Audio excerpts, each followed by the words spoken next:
Welcome to the Risk Reversal Podcast. I am Dan Nathan. Hello. That's Guy Adami. He's all knotted up. He looks like he's in Wall Street 3. Is that coming out anytime soon, No. Guy? I could have been in the original one. You though. should have been in the original. We still quote that. We movie. still quote that thing. You know, the proverbial we. When the I Wall walk Street into the folks. NASDAQ, if the Knicks had played the night before, we talk about the Knicks game, and then I say to them, I'm offering you the Knicks and chicks, which to this day I laugh about. Yeah. That, by not the way, great. Lori Calvasina. Oh, wait, the head of U.S. equity strategy at RBC Capital. For the 7th time, she's on the joining pod. us. It's amazing, right? That was a line in the movie. They wanted to go to the Knick game, and they was offering Bud Fox tickets, and then he said, I'm offering you the Knicks and chicks. Okay. It's a great line. She's more of a Wolf of Wall Street No, gal. she's more of a UVA person. Okay.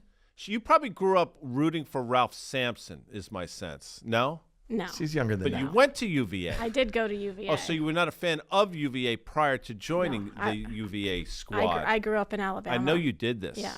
But you must have had some allegiance to the Virginia Cavaliers. I don't think I really got to know UVA till I was looking at colleges. There you go. You know, Like- two years ago, I went to Talladega.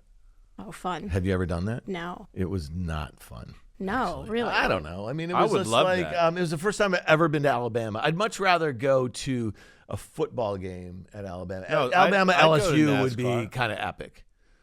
I think it would be crazy. Yeah. Have you Rubbing is racing. You know this? No, my dad was an Ole Miss guy, so Okay. I did the Oh. Ole Is Miss that right? games. Yeah. Ole Miss, I think, is ranked like 8th in the Yeah, country. they're doing well. Yeah, he would be excited.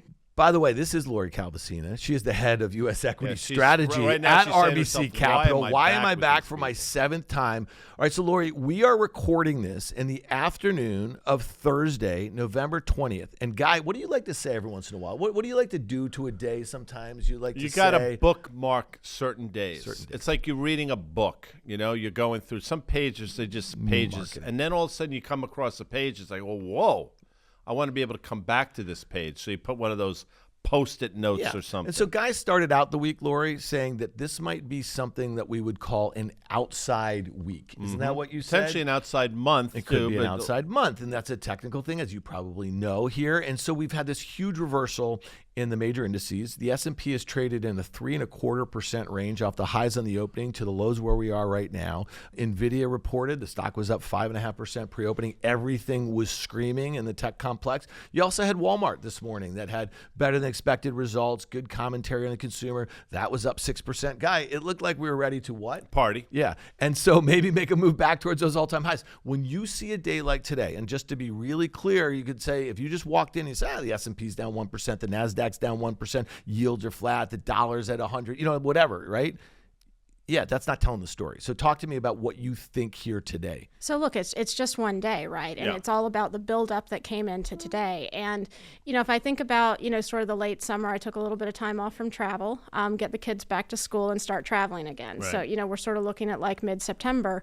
And when I got to kind of end of September, early October, it didn't matter whether I was in London, whether I was talking to people in Philadelphia, Boston, Minneapolis, New York. It didn't matter where it was, long-only hedge fund.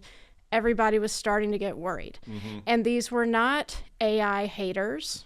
Most of these folks were people who had been on board the AI train, but there was sticker shock on valuations. I remember talking to one individual who I had talked to earlier in the year who was very, very bullish, and part of why he was bullish was rate cuts are coming and CapEx was coming. And then I talked to that same individual, a few months later, and he said, the CapEx, it's just not, quite what I thought it was going to be. Now, this was not AI CapEx, this was, ordinary CapEx.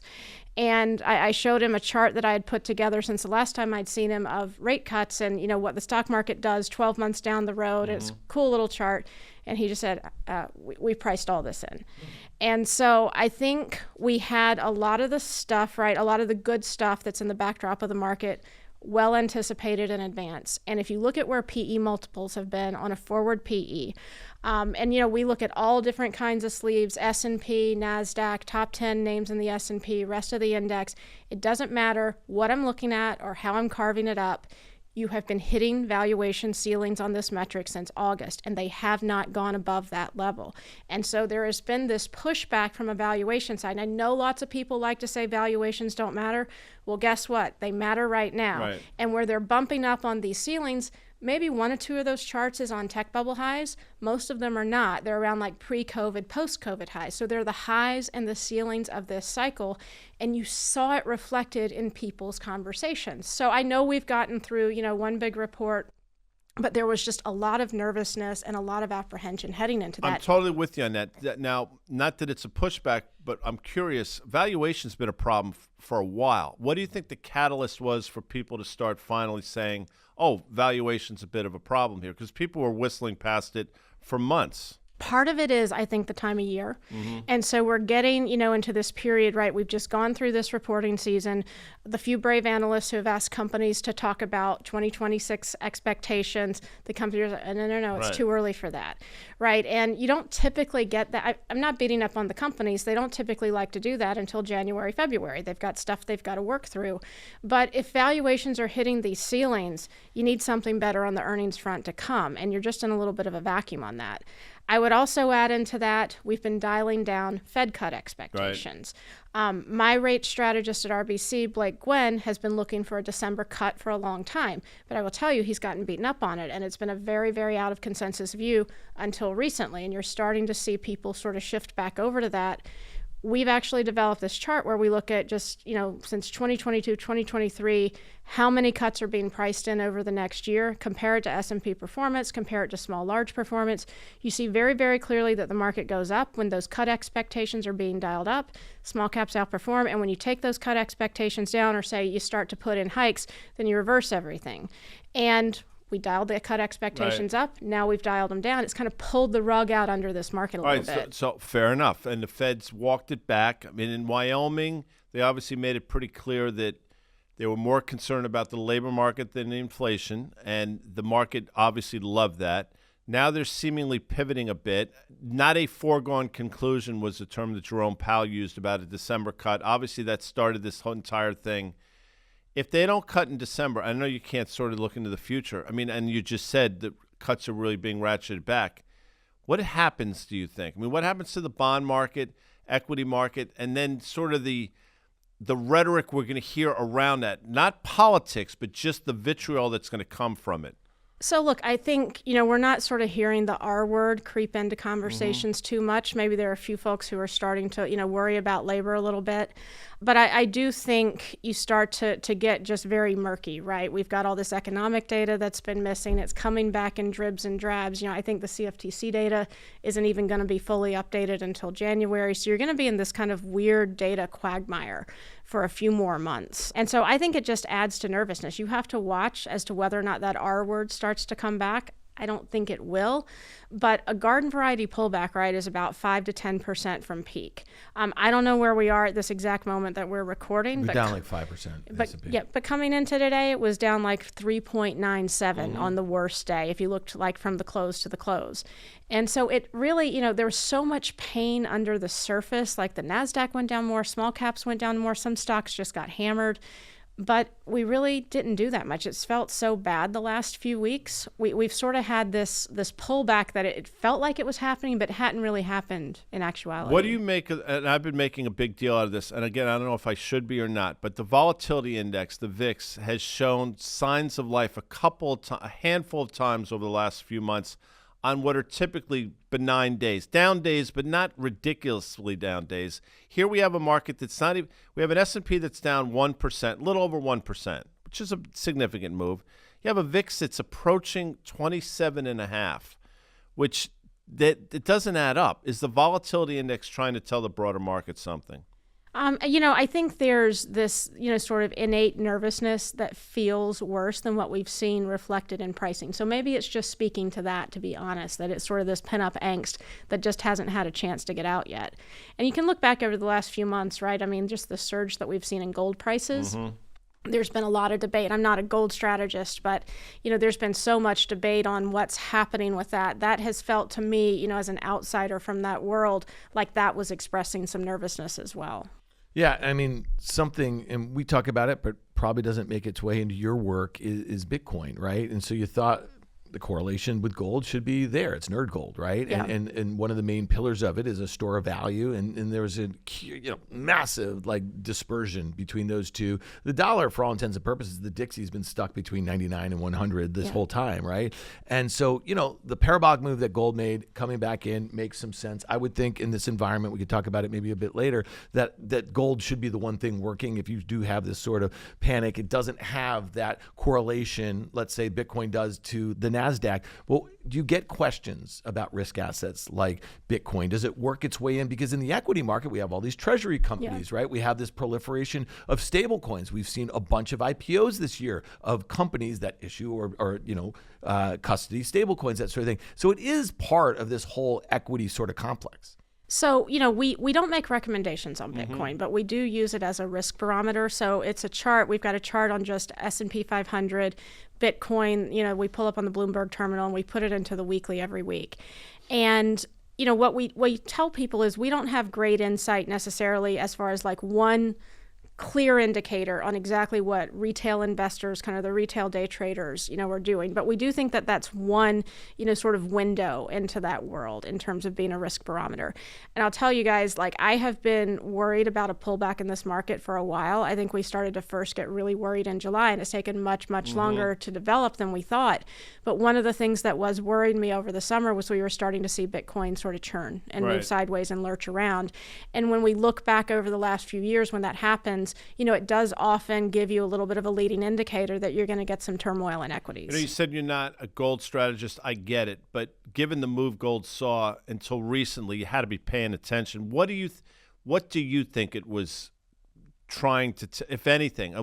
Where do you think the genesis of it is? Because it's not just driven by retail. I mean, central banks are a big part of this. Yeah, no, and look, I think that there was some of that. I think there was inflation hedging that was going on over the summer. Back in August, we pulled out some, and I think I actually confused people when I put this stuff out, but sort of the end of August, we pulled out some charts looking at equity allocations over time, just in the Fed data and how that correlates well with inflation. So there was an argument we thought going on at the time that you could move into equities as an inflation hedge. And so I think gold was probably participating in that. And then I think also, just sort of general nervousness, frankly, by international investors, where there's just been quite a bit of nervousness on the U.S. I was in London back in September, and while we weren't really talking about gold per se, there was still some nervousness on the U.S. And there was a great desire from people over there to understand how are U.S. investors thinking about everything that's going on versus, people outside of the U.S. And I said, I think people in the U.S. are just kind of focusing on stocks and picking their individual names, and any kind of noise we get, they're using as buying opportunities for the longer term. And I said, people outside the U.S. are thinking about bigger asset allocation issues, just different focuses. But there was definitely a lot of nervousness still from outside the U.S. So you just mentioned retail, and I know in your latest note you had a little segment on there. Yeah. And again, you don't, as a banker, you don't have a lot of exposure to retail, right? But it has become a really important, I think, data point as you're trying to figure out the entire landscape as from an investment standpoint. And I go back to the last time folks were having the sorts of conversations we are having right now about, let's say, this AI and the concentration in some of the largest names. It was actually late 21. The last time folks were talking about speculative crypto things, it was late 21. We know that we had a bear market in 2022. And so I think about what's going on right now. Microsoft's 15% from its all-time highs. NVIDIA's 15% from its all-time highs. Amazon's at least 10%. Google's doing fine. Meta's down 25% from its all-time highs right now. And Oracle's down 40% in just 2 months, right, from those highs. So you see where I'm getting at here. The leadership is falling. The S&P's down 5%, but those 10 top names, forget the Mag 7, throw in Broadcom and a couple others there, they're 40% of the S&P 500. Yeah. So from 21 highs to the lows in 22, it was Netflix, Meta, NVIDIA, and Tesla.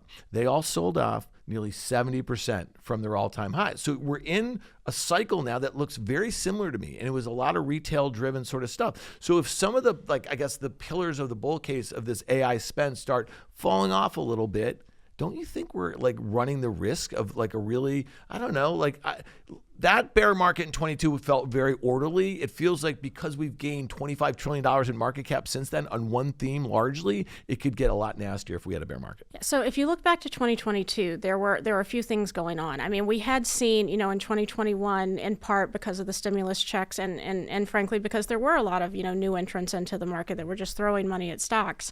We got up to kind of ridiculous highs in terms of kind of what we would call in the small cap world, lower earnings quality type names. No earnings, negative earners. But if you sort of look at what else was happening in 2022, aside from just the risk trade getting ahead of itself, we had a major geopolitical event, right? We had the Russia invasion of Ukraine, which was, for all intents and purposes, a major war. If you go back and look in recent decades, major wars tend to look like recessions in terms of drops. And I think we dropped about 25% peak to trough that year. If you also go back and look at the misery index, it spiked to recessionary levels because of the inflation spike. And you also saw in this Fed chart we have that expectations for hikes started to ramp up, even though, we saw that happen well before the hikes actually came in themselves and markets started to discount that. So you also had a midterm election year, right, which does not tend to be that favorable for the market. So there were a lot of different things going on, but I do go back to the misery index because people felt as bad as they do in a recession. And so I'm not looking, if I think about my 4 tiers of fear, that would be like a tier 3 in kind of recession type pricing where you get war, recession. I'm not even looking for a tier 2 because I think you have to really get a whiff of recession fear or systemic breakdown to get like a 15 to 20% drop. In my mind, this is still something that should bottom out in the 5 to 10% range, which is, we're probably below the 5 now, which would be around 65.50, and kind of 6,200 would be your low end on the 10. Throwing some war game stuff at you. DEFCON 4, DEFCON 3. Which is the bad DEFCON? Well, I think DEFCON 1 is the worst, given what you just said. Well, on my tier 1 is the best because that's the 5 to 10, but the tier 4... That's the worst. That's the worst. See, that's very confusing. And I just saw this movie, House of Dynamite, and there's a lot of... I love that movie. Did you watch it? No. It was on the Netflix. You're a big Rebecca Ferguson fan, aren't you? She was in... she's on the show, isn't she? On Mission Impossible. On Fast Money? No. Is that the one that married Paul Rabel? No, that is... I'm sorry. Lori's I can't remember her name. She was also in the Fantastic Five. They just had a baby together. One of the things that, all right, but this is back to that whole concentration aspect, right? And so I would say, to quote The Wire, the game's the same, it just got more fierce, right? It says the competition or the concentration's gotten a lot more aggressive. But there's one big thing that's different than it was in 21.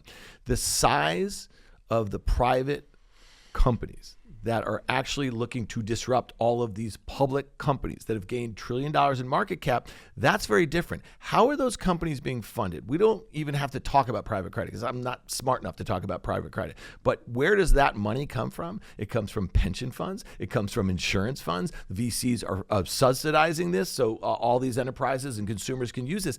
That's very different. And, if we start seeing just misallocation of capital, if that's the fear right now, if we actually start seeing evidence of that and it flows its way through other parts of the economy, that could be pretty bad. And that would be, going back to the tiers of fear, that would probably fit in if you got something like into a tier 2, at least to start with, right? Because tier 2 were things like the 2015, 2016 industrial recession. 2010, 2011, you had a couple of flare-ups on the U.S. debt downgrade, the sovereign debt crisis post the GFC. 2018 was another one where we had Fed policy error. Tariffs, frankly, earlier this year were another one where we went down to 18.9%. And those are all fears of recession or kind of in those early, 2010s examples, systemic crises, frankly, which didn't emerge, right? It's where you kind of go on the brink. And as you get to that like 17, 18, the fear and the panic really sets in. That's where that risk could, all right, so my view, though, is that this, people keep wanting to make this comparison to the late 90s and to the dot-com implosion. And then we obviously have the GFC to kind of focus on, which was very different. I think what's going on here is the financialization of this build and where these financial products are finding themselves too. So I actually think if we do see something that looks like 2000, it might end up also looking like a flavor of 2008. And that might be a really difficult place to be because if you look at, I don't know what your numbers are saying, but all of the growth in GDP this year is associated with this, this Gen AI build out. And as it's increasingly being funded not through cash flows of these major companies, and you have a company like OpenAI, which is valued in the private markets at $500 billion, that's doled out $1.5 trillion expectations or, contracts, if you will, to build this stuff out, you say to yourself, we've never seen anything like this before. And it better go well. Like, we're all counting on you, Sam Altman. Well, look, I think there are, though, a lot of people from that 2000 era. There are a lot of people from that GFC era. I call it sort of the gray hairs, right? I mean, sort of. Well, mine are all covered up. She looked right at me. Mine are all covered up. Right at me. We all have gray hair around here. You just can't see mine. But I do think that there, are steady hands, right? The fact that people are nervous is a reason to feel a little bit better. Right. I mean, that's probably the simplest way of saying it. We've seen some of these big bank CEOs, express a lot of nervousness recently, and we want them to be nervous, right? We don't want them to be glib. Let me ask you a question. Since you talk about the R-word recession, you look at delinquency rates, which I know you look at. Across the board, they've all been starting to move higher. Then you start listening to some of the commentary, Home Depot, to a certain extent Walmart, hear from different retailers. I mean, there's something going on in terms of the consumer. So people can come out and say the state of the consumer is great, they're spending, fantastic. Should they be spending? Well, look, I think the reality is that as long as consumers have jobs, they will continue to spend on what they need to spend on. What you've been seeing, and I'll be honest, I haven't read any of the earnings reports this week because I was running around at the RBC Tech Conference most of the week. But the, kind of message that we were getting, from a lot of the food companies and others that were reporting in this reporting season, and even frankly back in August at the tail end of the last reporting season, the consumer pressures have been spreading, right? And so we started out the year, low end is weak, high and middle income are strong. Well, guess what? Now the middle income has been lumped in with the low income, and now the high income is shopping at discount stores. Right. And so I've actually been, talking, to people about this for quite a while, and I've been getting pretty cranky about it, to be honest. You get cranky? Yes, I get very cranky, especially in like the weeks when you have 162 S&P companies reporting, and I try to read as many of them as possible. I don't read utilities or energy. FactSet has their AI assistant, by the way. It can help you through a lot of those. We use others, but, I tell people I have to read. It's how I learn. It's the only thing that makes me worth talking to on a podcast like this, that I go through my process. There are many reasons to talk to you, but you have a process, and you're rigorous as hell. So you were cranky. So I was cranky because you start out with financials, and I love financials, and I love banks, and they are giving me some of the best macro color. And I will give them credit. This reporting season, they changed their tone a little bit, right? And some of them and the card companies are like, well, we may not be seeing everything. Like, they kind of threw me a bone. But coming into this reporting season, the message is, all the stats are fine. The consumer's still spending. Don't worry about it. It's all good. And I would say to people, if you just read the consumer companies, yes, people are spending. And remember, all these stats are goosed by inflation, right? When you look at some of the sales data. But the food companies have been telling you forever that the basket sizes were going smaller, right? People were not snacking. Smokers were stopping smoking. Which I guess is a good thing. But, that tells you something, right? When people are being forced to break these habits. And you finally started to see, there was one payments company that talked about seeing smaller basket sizes in the middle of this last reporting season. And so you're starting to see the facade crack just a little bit, and an acknowledgement that, things may not be terrible on the higher level stats, but they are not well underneath the surface, and what's underneath the surface is starting to bubble up. All right. You just mentioned the RBC TMT conference, and I think a lot of our listeners, viewers know you guys are a sponsor of this fine podcast, but you've been coming on this long before that, and you're a great friend of ours, of the Fast Money program too, Guy Adami. You've made dozens of appearances on that since we've been doing this. But I also work closely with a bunch of your tech bankers, as you know, and this conference, there was 100, maybe more or so companies, both public and private, and most of them are B2B, right? And I read your team put out like 100 reports, by the way, over the course of this week. So I'm trying to get through a bunch of them. What was the vibe there from the companies, right? Because a lot of the public ones had just reported, but the private ones that are there, they're just trying to kind of get a sense of the landscape and the like here. Was it generally optimistic? Did anything change in the month since you saw a lot of reporting? So, I would say for me, not that much change, but I'm a generalist, right? I'm not digging into the details. I don't know all the nuances of the individual companies. And, what we had seen, if I went back to the reporting season, and one of my associates was out, so I ended up reading like most of the tech companies myself. But I think everything sounded fine. Mm-hmm. I mean, to be honest, like the AI builds were still all happening. The optimism was there. I said to people coming into this reporting season, I'm mindful that we've had a year with a lot of uncertainty. Corporates have just been sort of waiting for more certainty to come back in. This is also the time of year when you start to plan ahead.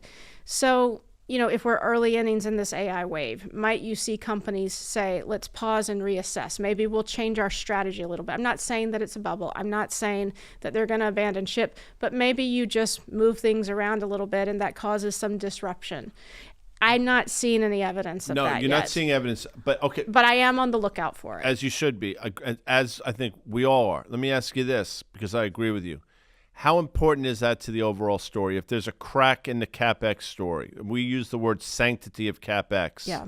If that starts to not crumble, but get chipped away.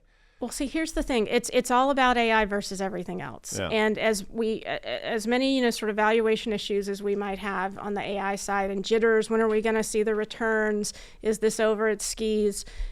As all these concerns over here, there's all this, they're not the exact same concerns on the other side, but it doesn't look so great on the other side either, right?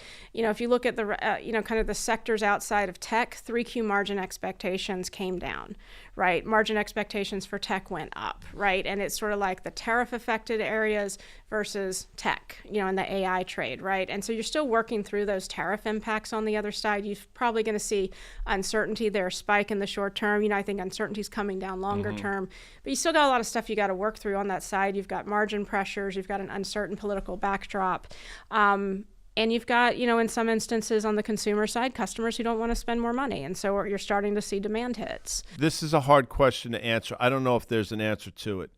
Stocks are now being punished, apparently, for their CapEx spend. I mean, Facebook is a great example. There are other examples. Now, the optimists will say they're not looking at their stock price. They need to make this spend long-term planning, which probably is true. But at a certain point, if you continue to get punished to the tune of, taking Facebook, 25% or so, do you think a market punishing the spend could stop the spend or slow down the spend? Well, look at what else. What I'll tell you on CapEx. If you look at overall S&P 500 CapEx rates just through the second quarter, we don't have the full stats yet on 3Q, and I don't like to do hybrid numbers. That data point for 2Q for the broader S&P, as well as the top 10 market cap names in the S&P, it wasn't exactly in line with past peaks, but if you just draw the line chart, it's really, really close. And so it's a natural, and this is just looking at like the year-over-year growth rates. And so if you think about it from that perspective, this is a natural point in time when you're returning to past peaks to say, are we overspending? Where is this going to go? Can we keep up this same pace of spend?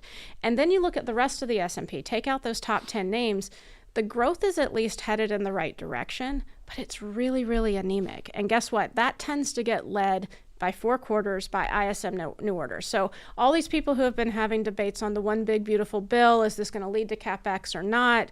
There was a ton of optimism on that over the summer. Maybe people are not as optimistic on it now just because it hasn't happened in a big way yet. But I tell people, don't even worry about that. Just look at ISM new orders. It gives you the leading indicator, and it's been weak. And that's a sentiment indicator, and that's reflecting all this uncertainty that we've got out there. But, you've either got to have the top 10 cohort continuing to ramp, or you've got to have the rest of the market step up and participate and carry the weight. And I've said this is a show me story. I'm not taking a side in this fight, but you're just not seeing it yet in a big way. So, guys, you sound so negative. We're just asking questions. We're having a conversation. If you're only listening to this, that was like a sarcasm sort of thing here, by the way. And Lori seems to be right down the middle-ish as far as like really kind of weighing the bull-bear debate. Torsten Slok from Apollo in his Daily Spark note this morning, and this is probably something that resonates with you. He's talking about how we are likely to see the economy next year reaccelerate. And he's citing some things that I've heard you say is that expectations or sentiment got poor in and around the tariff situation. So we're likely to have more clarity in that regard. We have a weaker dollar. We have yields that are, kind of stuck here. So all of that should be good for U.S. multinationals. But the tax bill and the depreciation and going back to, isn't it retroactive sort of thing? So you're going to see basically earnings growth just like that. It's just going to kind of appear. And then if there's anything organic, right, that some of the other things, is that like a decent framework to think about the potential for continued earnings growth or GDP growth next year? Yeah, where it's going to show up, right, is going to be in GDP forecasts, and where you also get hints of it is on company commentary, right, whether it's at conferences or earnings calls. I go back to the banks that I love so much. At the beginning of this reporting season, there were a couple of them that took up this question, and they generally had, sort of favorable commentary, but one of them said, we are seeing increases in CapEx, but a lot of it is on the tech side. It's not about building factories. We had another, bank that we saw say, we've seen companies that were renting equipment now starting, to do financing to own. So there are some good things heading in the right direction. And there were a few companies here and there that talked about things that they were building in the U.S., but there weren't a ton of these, right? And so if I think back to the last reporting season when companies were getting asked about the one big beautiful bill, there was a lot of we have to wait and see, and we have to work. The tax bill around here, yeah. By the way. Okay. Yeah. OB3 is what some people call it. But what about and this is interesting. Verizon, there was a headline, they're going to start cutting those 13,000 workers. Amazon said they're going to cut 30, but they're going to start cutting 15. I think there was a couple other companies, big, Fortune 100-y sort of things.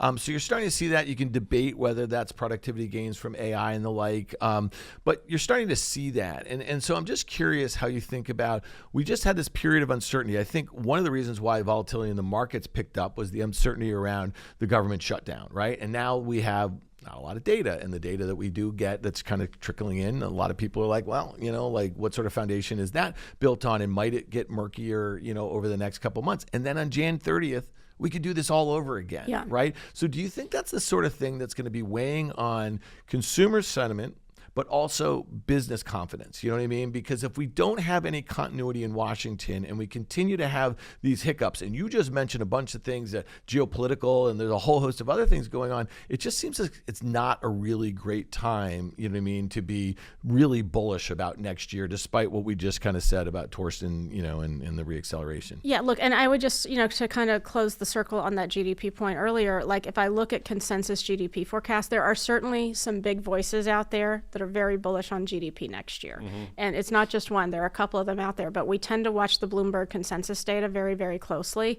And that, I believe, is still at 1.9% for next year. And sub 2% GDP is not typically something we think of as hot. It's a little bit, kind of below potential, below trend. And I think the following year, even 2027, is like 2, right? So yes, there are some voices out there that are saying things are going to ramp in a big way, but that is not the predominant view out there right now. You mentioned banks, and listen, until recently, most of the banks, Goldman Sachs, JP Morgan, Citibank's getting off the mat. Bank of America, I think, made an all-time high recently. Regional banks made their all-time high in 2022 and have not participated at all in this rally, despite the fact you're hearing regulation getting pulled back, M&A activity, favorable yield. All the things that theoretically should be, positive for these banks, they're not participating. Thoughts? Look, I think there's always the hope that you're going to get a big M&A wave there, and we have started to see a little bit. The valuations are super cheap. Mm-hmm. That's something we see in small cap, whether you're looking, at sort of industry level type stuff. You can look at banks, investment banks, which are going to be more large cap oriented, actually look a little pricey. The regional banks, which are more SMID oriented, that's where you really tend to have the sweet valuations. Mm-hmm. If you look at the Michigan data, right, it's so bad. It's so awful. I forget if it's like right at the 2022 lows or getting a little bit below them. It's at some horrible extreme. And you're not quite seeing that on the conference board data, but it's also not looking great. The Michigan data at one point, and I forget if we did this on like financials and large cap or financials and small cap, but it was one of the two. But we looked at correlations of the different sectors, their relative performance against the broader market, and then we looked at that correlation against this Michigan Consumer Sentiment Index. And the financials are super tied to it. And so, the the idea that consumer sentiment is lousy and, has kind of had this stalled recovery since April, and banks aren't doing well, right, kind of makes sense to me in that context. And is the sentiment data getting so bad? And like Dan was saying, it feels like an icky time to be constructive. Is that giving you, some sort of contrarian signal? You talk about being a generalist. There are a couple sectors that have done very well over the last couple of weeks. Today, notwithstanding, healthcare, big cap pharma and biotech, and energy. Is that a valuation thing, or I know the answer is typically all of the above, but there's something going on in those two sectors. So I think that both energy and healthcare is harder for us to measure valuations in the small cap space because there are so many loss makers. But when I think about my S&P 500 level sector work, two areas that have been consistently cheap have been healthcare and energy. Now, we're neutral both of those sectors. We're market weight, and we tend to do those calls on a 6 to 12 month view. We did flag, I think this was early October, right after I got back from London, that we had been getting asked a lot of questions in London about healthcare. And people, I want to be clear, people were not bullish. They were curious. And that was sort of my first clue that something was starting to change in that space. And so we said with healthcare, we're not upgrading it, but we said on a tactical basis, we're neutral. All the defensive sectors, this would be our favorite if we get a market pullback. And the reasons we pointed to were the valuations. Earnings revisions were positive for the sector, revenue revisions were positive, and funds flows on the EPFR data were starting to improve and pick up. Policy risk we thought was still very, very high. We had just done an analyst survey, and our analysts were modestly constructive. They weren't off to the races, but they had, kind of a modestly bullish tilt on forward performance. And we saw, after that, as nervousness crept in, especially on tech, especially from the growth crowd, healthcare started to do well. And that was, sort of a reminder to me that over time, when growth people get defensive, healthcare tends to be one of the places they go to. Now, energy, I haven't been, frank, I don't read that sector in earnings because we don't tend to get a lot of macro. But what I will tell you is that on my work, the flows data has been better. But the earnings revisions have been lousy. If you look at these sectors industry by industry, and we haven't done this post-reporting season, but pre-reporting season, one of the things we flagged on healthcare was that basically all of the industries looked cheap and had positive revisions.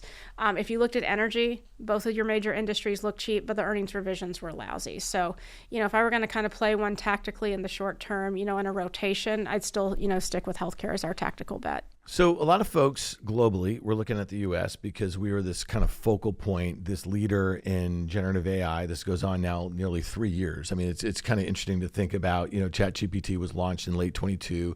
A lot of folks were not really paying attention to it. And then all of a sudden it became like an arms race in the first quarter of 2023. And it's been lights out since then. But, this year, I think we're going to look back and say, late January, remember DeepSeek comes out, right? And everyone's convinced that this is the place for generative AI. This is where all the innovation, this is where all the spending is going. This is what the platforms and, that everything's going to be built on around the world. And the Chinese say, oh, wait, not so fast. We have models nearly as good as yours, and we can train them for like $10 million, and you're spending, $10 billion, that sort of thing. And so that was initially poo-pooed after the NASDAQ got destroyed that day. NVIDIA closed down 17% that Monday after that research report came out about DeepSeek on a Sunday. Now, we're much, much higher, but now it seems like every week there's a new white paper about a model in China that folks are starting to use because they're open source. This is around the world. And I just wonder if we're going to have lots of DeepSeek moments in 2026, right? And does that make us vulnerable? Does that make the sanctity of what Guy just said of this CapEx? And I'm just curious, how is China working its way into any of your thought processes? Because we don't have a deal with China. We still have tariffs much, much higher than we came into this year. So between AI and the competition there, they don't seem to, they kind of want GPUs from NVIDIA, but the government says, hey, listen to Huawei and these other folks, get your act together. Alibaba, Baidu, don't buy their chips, buy ours, that sort of thing. It seems like this is about as clear as mud between our relations on the trade front, but also on the AI competition front with China. Well, look, when I think about Halima Croft, our geopolitical strategist. We think about her. Anytime we think of the energy space and crude, we think about Halima Croft. Well, I'm thinking back to, some conversations she and I had last year, right, when we were sort of getting prepared, frankly, for the election and, the possibility of Trump coming back. one of the big themes, from that campaign season that we've continued to see play through to this year is the intersection between economic security and national security. And I give Halima a lot of credit for this, because even when, Trump and his people were out on the campaign trail talking about this, a lot of people weren't paying attention. And it's something she's been talking about for quite a long time. I think that it does make things messier, right? These are new rules of the road. We are reversing the globalization that, and sort of frankly, the kind of peaceful, geopolitical world that we had for, most of the first 2 decades of my career. We're reversing that, right? This is just different. I'm not even so sure it has exactly, a location with whoever is in control in Washington. This seems to be, taking on China seems to be something that is just happening in Washington, regardless of administration. My final question. You're as rigorous as anyone I know. That's high praise from me, number one. You watch the network. You appear on the network. What are people not talking about that you find yourself saying they should be focused on this, or they should be paying closer attention to this? So I'll say I don't know if they should be, but the thing I'm surprised that nobody asks about is midterm elections. And, it's getting to be the end of the year, right? And people are starting to think about the year ahead. And we've been in a very kind of policy-driven, sort of world. Let me stop you for a second. I agree with you. Do you think that's a function of the landscape we're in, especially on financial news? It's sort of become the third rail. So I know personally, like I have, even though I might think it's market moving, I have no interest in going down that rabbit hole. Yeah, well, that may just be that people don't like to, they look at what's coming out of Washington as noise that they can't do much about, and they just sort of have to, work through. Maybe that's part of it, but it's been interesting to me that we've gotten very, very few questions on that in client meetings. I'm not sure what's going on, like on the networks, but at least in my meetings, we've got the charts in the deck. We put them out, a couple of pulses my weekly. We put them in a while ago. And, we've actually, seen a correlation emerge. This is one of the most interesting charts in the deck right now, that if you look at the S&P 500, it's been trading in tandem with the polymarket expectations on Republicans taking control of both chambers, or keeping control of both chambers next fall. And that's something that, kind of emerged over the summer, kind of when we were decently past tariffs. And it's just a really, really fascinating, sort of thing to watch. And people are worried about so many things. Midterm election years do tend to be difficult ones in the stock market. It was true for Biden. It was true for Trump's first term. It's just not coming up in conversation. Well, it's interesting. And to your point, Guy, I mean, we know that this administration, it was that way during the campaign. They love to flood the zone, right? So to really be able to figure out what's politics and what's policy gets really hard, right? And so, Guy, you prefaced the question about the third rail on the network, that sort of thing. You want to be partisan, you can go watch here, you can go watch there. But to your point, policy is really driving a lot in an environment where you have geopolitics, you have a trade war, right? You have a certain view about manufacturing here and the sorts of people who should be employed here. Listen, I heard somebody this morning talking about the housing. Oh, Sarah Eisen was asking a question of a Fed president that Steve Eisman, maybe, I don't know, somewhere in Columbus. Do they have a Fed president or Fed in Cleveland? Cleveland, yeah. It's one of those seas in Ohio. Cleveland was Loretta Mester for a long time, I believe. And so Sarah asked her, they were talking about affordability, and she's saying, well, what about rate cuts for housing affordability? And the woman said, I'm sorry, I'm forgetting her name. She said, well, rates are important, but the builders are buying down rates. They've been doing that for 2 years now, okay?